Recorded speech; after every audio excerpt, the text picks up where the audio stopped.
There is 2026 NFL Draft breaking news that we are going to give to you right now. Let's get into it.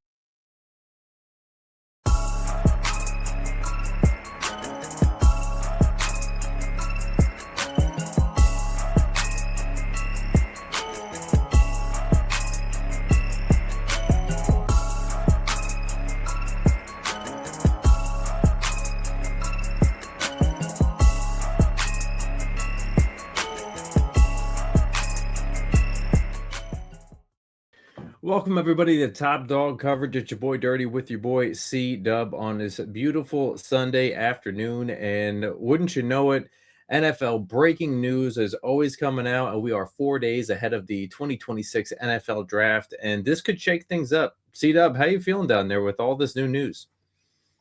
Good. Yeah, it's a blockbuster trade went down Saturday evening, so that's some crazy stuff. So this is obviously just a news, informational to get you guys rocking and rolling before we go into our next episode of finishing up the final teams in the NFL draft without first rounders, but that is also including now the Bengals, but the Denver Broncos, Falcons, Colts, Packers, and Jaguars, which will be in the next one. But for this episode, we're only giving you the nuggets that you need to know about what is happening in the NFL that can trickle down into the 2026 NFL draft. So without further ado, let's jump right into the news.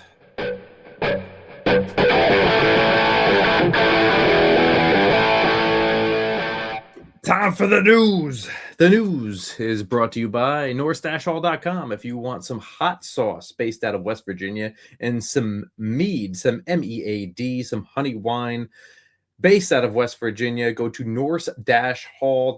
They have amazing flavored hot sauces, the Couch Burner being one of them, which is awesome. And they also burn couches for college football before the games. So always fun. North-Hall.com. Proud sponsor. C-Dub, hit us off with a bang, baby. Let's do it. Yeah, as I alluded to, there was a massive trade happened Saturday evening. So Sexy Dexy is on the move. So Dexter Lawrence is indeed being shipped out of New York, and the Pro Bowl defensive tackle's trade request will result in sending him to the AFC North to the Cincinnati Bengals.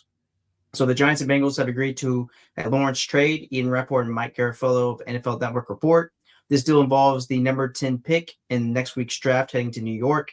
An extension is also a part of this blockbuster's development, which actually is a 1-year, $28 million extension for Sexy Dexy.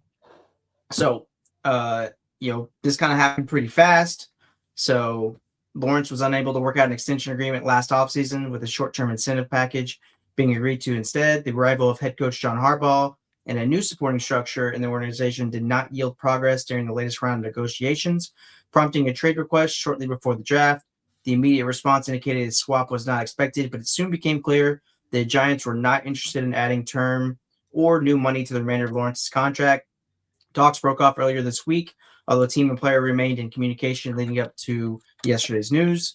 So in recent days, it's become well known that Lawrence was open to a fresh start and that New York did not feel a sense of urgency to commit to a raise with the veteran coming off his least productive season of his career.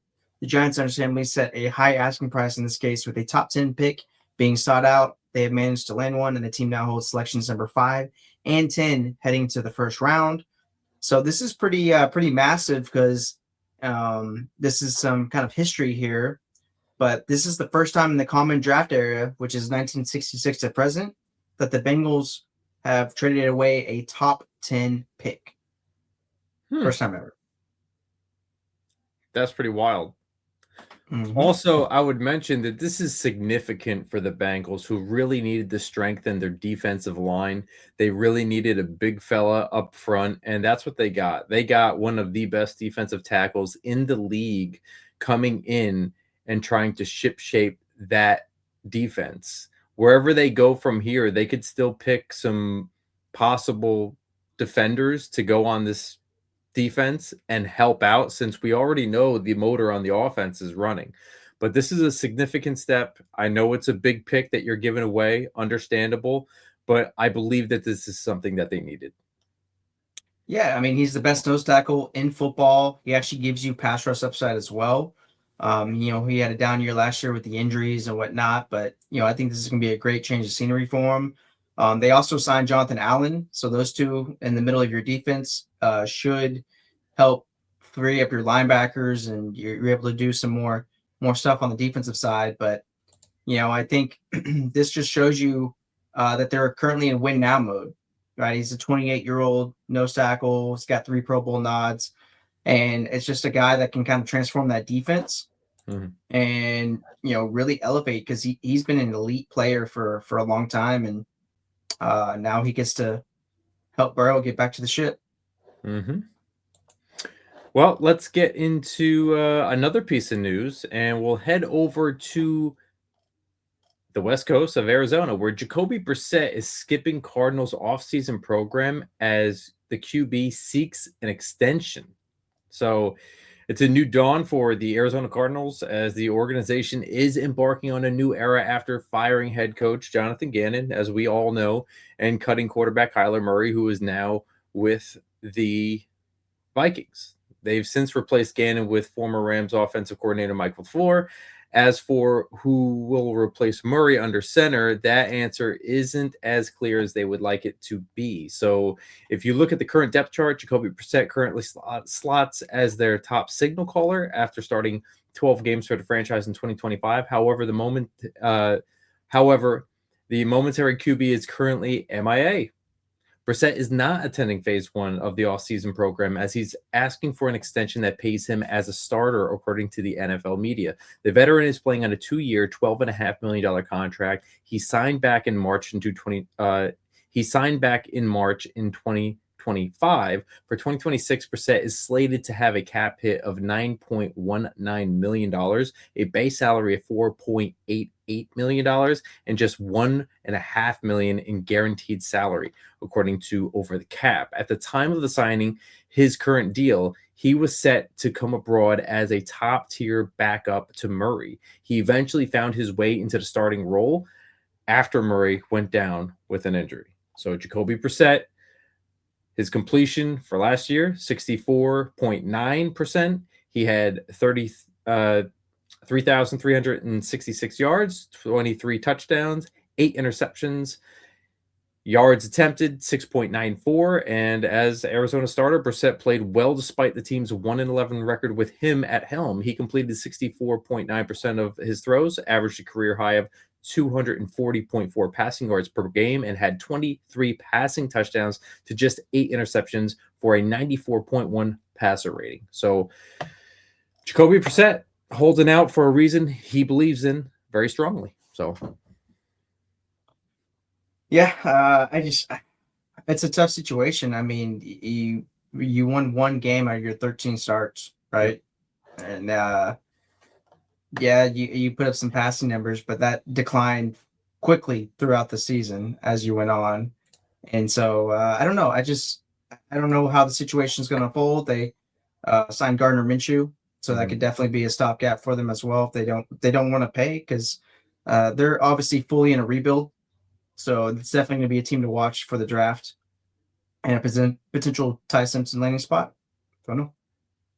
Yeah, I think it's a wonky area right now. You can see whether or not perhaps he wants to force the Arizona Cardinals' hand to see if they do want to use Gardner, or they are going to choose Ty, if they're going to move up to go get Ty. I think this is a business move from Jacoby Brissett's angle to see, A, yes, if he can get some money, but B, you got to, just like C-Dub is saying here, you didn't win any games. You went 1-11. Not to say the stats didn't look good. They did. They looked pretty good, but you still have to win games in this league, and that's what's important in this league. On the other hand, he wants to know whether or not he can get maybe an opportunity that other, 31 teams may have seen, or other teams that need a quarterback, which is, a lot less teams that need a starting quarterback. Maybe the Browns, maybe somewhere that really wants a starting quarterback, and he might be able to get that money from somewhere. But I think it's just a business strategy. Where it goes, we don't know. We've seen what Gardner Minshew is capable of doing at times. Also, what he's not capable of doing, but he can sling the rock too. So it is an interesting place to be, and I think this does raise two names, Gardner Minshew and Ty Simpson. So we're gonna see how that goes. Yeah, I think you have more upside with Brissett. I mean, Gardner Minshew, I think he's kind of a limited passer. Doesn't necessarily have the arm strength that Brissett does, despite the younger age or whatnot. And I don't know. It's a very fascinating situation for Arizona. So the new coach LaFleur down there is gonna have some decisions to make and for guys roster building. Mm-hmm. But this next piece of news, we're gonna go to Georgia. We have a little bit more draft news. So this is straight from ESPN. But former Georgia wide receiver Zachariah Branch, who was widely expected to be a day 2 NFL draft pick, was arrested early Sunday morning in Athens, Georgia, on 2 possible misdemeanor charges. So he's facing misdemeanor charges of obstructing public sidewalks and streets, prowling, and obstruction of a law enforcement officer. So according to the Athens Clarke County arrest log, he was booked at 1:26 a.m. and released at 3:44 a.m. after posting the $39 bond. So according to the police report, which was obtained by NFL Network, an officer alleged that Branch failed to comply with multiple verbal lawful commands to not block a public sidewalk. According to local media, Branch was in attendance for Georgia's spring game Saturday. His brother Zion is a safety for Georgia. There is a lot going on with this. I think that there's a mindset, and I've witnessed this. A lot of younger kids nowadays, I don't want to say I know what exactly happened, but reading the articles that I've read as well, and some that you have sent me, indicates that there's just no compliance to be like, hey, can you just step back for a second, allow us to do our job? A lot of these younger kids nowadays, not just pointing at him, just don't have that mindset of like, it's almost like, yeah, whatever, and kind of what it sounds like right here. And he got in the way, unfortunately, of an investigation that they were trying to do. And when you get in the way of an investigation with the police, this is what happens. Yeah, it's kind of interesting wording on the part in terms of the police report. So it's a very odd situation, and $39 bail. That's it's pretty low. Very specific too. Yeah, I would just round up to 40. Right. So I there's a lot of question marks with this one. I don't really know, but well, I don't know if it'll affect his draft stock at all. Probably not, but we'll see. And yeah, I don't know. Weird situation. Weird situation. Well, I got another one. Not a weird situation, but maybe an oddball one here. If we can go down to your rivals with the Atlanta Falcons making a surprise trade 4 days ahead of the 2026 NFL draft. So the Atlanta Falcons and Jacksonville Jaguars have reportedly agreed to a trade less than a week remaining before the start of the 2026 NFL draft. According to ESPN's Adam Schefter, the Falcons sent defensive tackle Ruke Orhorhoro to the Jaguars in exchange for defensive tackle Mason Smith on Friday. So Ruke appeared in all 17 games with Atlanta last year, finishing with 3.5 sacks. He also racked up 25 tackles, 6 quarterback hits, 4 tackles for a loss, and 1 pass defended. The Falcons initially selected him with a second-round pick in 2024 NFL draft, adding him with the number 35 overall choice. He suited up in 8 games as a rookie, recording 11 tackles. As for Smith, he was also picked in the second round of the 2024 NFL draft. The Jaguars acquired him with the number 48 overall selection. Smith started off in a rotational role as a rookie before eventually earning a starting spot to close out the year. He amassed 17 tackles, 4 quarterback hits, and 3 sacks in 11 games. So the former LSU standout struggled to carve a large role during his sophomore season in Jacksonville, playing just 36% of the Jaguars' defensive snaps since 2025 after he was on the field for 51% of his defensive snaps in 2024. Both teams will be hoping that the change of scenery can be beneficial for both defensive tackles, as Smith and Ruke are still 23 years old and 24 years old, respectively. So Following this trade, the Falcons and Jaguars will continue preparing for the 2026 NFL Draft on Thursday. I hope they wouldn't stop their draft prep, but I would not put it past them. Yep, you never know. Yeah, I guess it's going to be breath of fresh air for both of them. I just feel like they're two different type of defensive tackles. One's got a little bit bigger build, and Aurora is more of a pass rusher. And I think they're kind of playing him out of position last year in Atlanta, so Yeah, should be good for both parties. But time will tell. indeed. So now we'll go to Houston. We got some exciting breaking news. So the Texans and defensive end Will Anderson Jr. have agreed on a record-setting extension. So the edge defender market stood south of $35 million per year for barely 13 months. It has now climbed to $50 million per year, and Will Anderson Jr. has agreed to a monster Texans extension on Friday, continuing this market's rocket rise. So Houston and Anderson agreed to a 3-year, $150 million extension that comes with $134 million guaranteed. NFL.com's Ian Rapport reports. The contract includes a no-trade clause. This is a rarity among non-quarterbacks, but Anderson is now, by a notable margin, the highest-paid non-quarterback in NFL history. So he'll receive $100 million fully guaranteed. Rappaport adds, and this crucial number checks in third among defenders behind Micah Parsons and TJ Watt, but the guaranteed vesting schedule will be important to learn here. Parsons landed $120 million at signing, agreeing to a 4-year extension. Parsons and Anderson each signed off on 5-year terms, as one season remained on the ex-Cowboys rookie contract at the time of signing. The Texans exercised Anderson's 5th-year option last week, locking him down through 2027. Although this extension provides the former number 3 overall pick with a massive guarantee influx, the rookie deal running through 2027 will keep him under Texans control through 2030. That is wild, man. These numbers just continue to go up, man. Like it's just increasing. Now you can't take away from the talent, though. I mean, we've seen what he could do on the field, so fair enough. Mm-hmm. But yeah, I mean, it's exciting. It's exciting times. Yeah, I mean, he's one of the premier pass rushers in the league, and he's in a great scheme down there in D'Amico Ryan's defense, and I think the arrow's just ascending up. So who knows? I mean, this could be a bargain deal if we look in the next few seasons. So yeah, it seems like everybody's trying to make those bargain deals before everything goes up, and everybody's kind of, I don't want to say skimming it or cheating the system, but they're being very smart. They're playing chess when when other managers are playing checkers, right? So they're trying to get ahead of the deal, be the highest paid for a short amount of time, right, in a certain area, and then as years go by, it's still good deals, but it's significant to the team and their future too. So it's they're NFL owners and GMs are doing a pretty decent job nowadays. Depending on who they are, they're playing some pretty good numbers games right now. So, I mean, I would say that it's going in a good direction. I like where it's going, and they took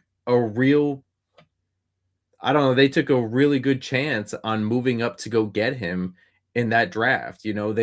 They spent their draft capital to go up and go get this dude, and it paid out. It paid out. So yeah, and I think one thing that's really important to note is when players become eligible for extensions. Yeah. Right. So I think that also plays itself. They exercise the 5th-year option and then agree to it. I think it just gives you more team control and flexibility.